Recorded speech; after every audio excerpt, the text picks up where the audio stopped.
Hi there, this is Sheena Rowlands and today I'm sharing with you my latest layout for Hey Little Magpie. Today I'm featuring the Simple Stories Boho Baby. My goodness, do I love this range. The colours are really just me. So I'm scrapping a friend's grandson and I'm going to use some of this lovely star paper as part of the background. So I just trimmed off the manufacturer's strip and then I'm going to tear this paper down the edge. So this was a technique taught to me by my friend Sam.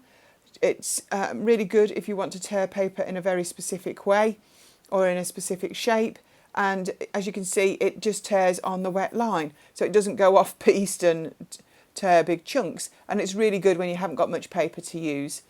So I'm also going to use a technique that reminds me of Julie Taylor. I've seen her do this live, where I'm actually going to roll this paper on the edge, so therefore you can see both sides. And to do that you want to continue to wet it and just literally gently manipulate it over. I've also brought in a paintbrush there so I can literally roll the paper over it. And it does tear a little bit and it does crease a little bit, but that's all part of its charm. You know, you don't want it to be pristine really. So once I'm happy with the way that it looks, I'm going to put that aside to dry and come back to it later. So the base of this layout is going to be white cardstock.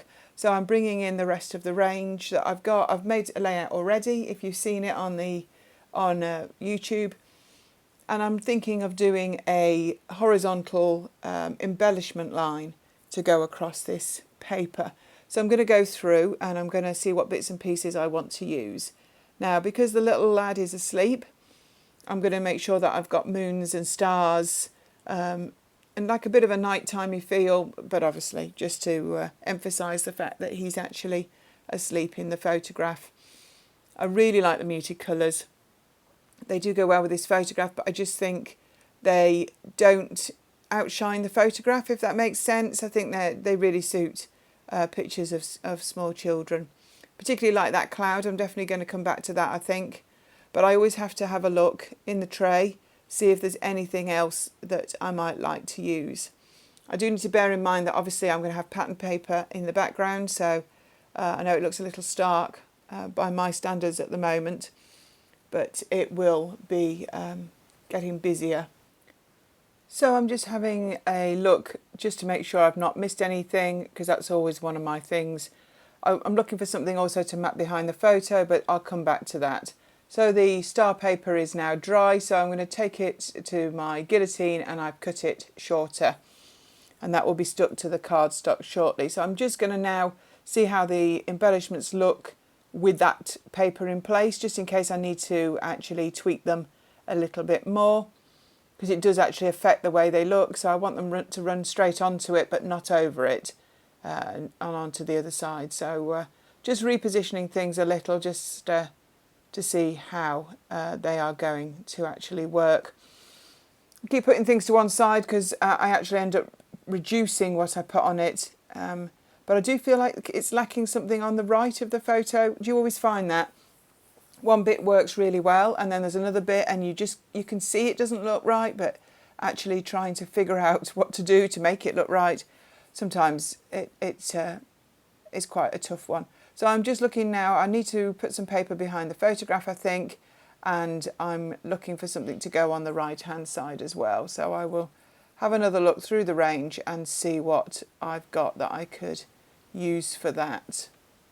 I then spot a little toy on the sheet and I definitely want to use that. So I've got the stencil from this range and I'm not going to use it in the normal senses of a stencil. I've actually drawn round some of the clouds on it and I've actually cut them out of one of the pattern papers. So I don't know whether you've ever used a stencil in that way, but the clouds, they match the ones in the ephemera pack, so I thought it was a really easy way to add some smaller clouds. I could draw around the big one as well if I wanted more before I started to stick things down, but that's the only way I use the stencil on this layout. So I've decided maybe a tag would be a good alternative underneath the right hand cluster. So I just cut some of them out and I'm going to, I think I go with this wood grain one there just to add a little bit more width to those embellishments.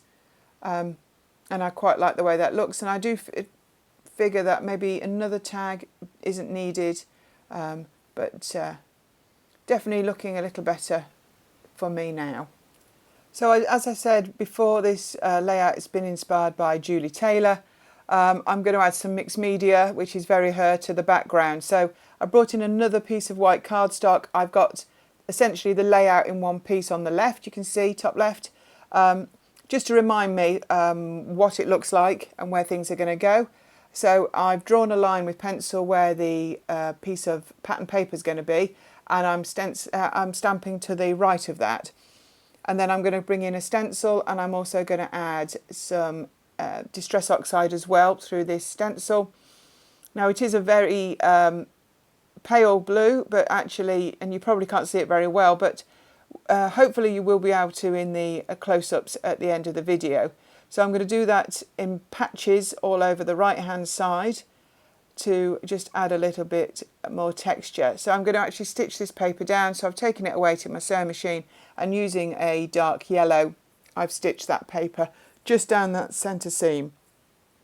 So I'm bringing back everything now, just making sure its final positions are ready, and I'm actually going to stick them down. So I've got some foam pads there, and I'm just going to work my way across the layout, just sticking everything now into place. I know you can't see the mixed media very well, but it is there. And I've got two depths of foam pads, so I'm just trying to create some layers and get these embellishments tucked in. So I've got a couple of tabs to go either end of the photograph. One gets a sticker, and that's where the title comes from, Little Star, and the other one I will write the details and name of the baby after this video is finished. So just adding some foam on the back of these chipboard pieces, and there's another cloud. I really do like the clouds with the stars. I think they go really lovely and take your eye across. So there's another little soft toy. I think it should get a mention, and that's one of the foam ones. I did accidentally bend it a little bit. You might have noticed there I brought in some talcum powder. So basically stuck the foam pad on the back of it and then tap the rest so it doesn't stick to anything else but the foam pad. I do that quite a bit, and have some talcum powder in my kit when I go to crops and retreats and things like that. So I'm now looking at just some finishing touches. I do trim these foam pads down, so that's why there's quite a bit of mess on the desk. But sometimes I just find that having them that's already pre-cut is not as helpful. So by able to trim these down into smaller and smaller pieces, I get to use the little bits that I need. But it does, as I say, make quite a bit of mess. And as I'm standing up, I'm glad you can't see around my feet, because there's quite a few bits tend to fall off the desk and hit the ground. So I decided I'm going to add a couple more clouds on, so I come back in with the stencil to cut out some white ones. I'm not sure they actually make the final cut, but I wanted to see how they looked against the layout itself. So I have a look at positioning them, but I think actually I end up doing blue ones from the pattern paper instead, but we'll see how that goes. But I like the position of them, so that's something that I have done. So I'm just having a look now at the enamel dots and the little stickers, just to see if there's anything else. So that's the little star, I think, is going to go on some foam, a bit more talc just to stop it sticking, and there he is above the little one. So if you've liked this video, give it a thumbs up. Also subscribe to my channel so that you don't miss any of my future videos. There's over 100 that you can actually go back and watch, and in various degrees. You'll see how I've hopefully honed this as a bit of a skill over time. Maybe not, see what you think. Also do check out Hey Little Magpie, particularly if you're in the UK or in Europe. They've got lots of fabulous ranges, everything up to date. Also check out the community that goes with them, because it's really good and inspiring. So I'm just looking for some last bits now just to finish off. And I decide that I would like to add a little bit more stenciling to the background. So I brought in this dotty stencil again, and I'm just adding a few little bits in this pale blue around the embellishments. You can barely see it, And then I've decided I'm going to add a few splatters as well in the same colour, just to, gives it a bit stronger, and that's over the pattern paper as well. But they are only tiny. So just to add a little bit, just to break up some of the surfaces as well, I think. So this is the finished layout. You can see that mixed media a little bit better, hopefully. Thank you so much for watching, and I hope you join me again here soon. Bye for now.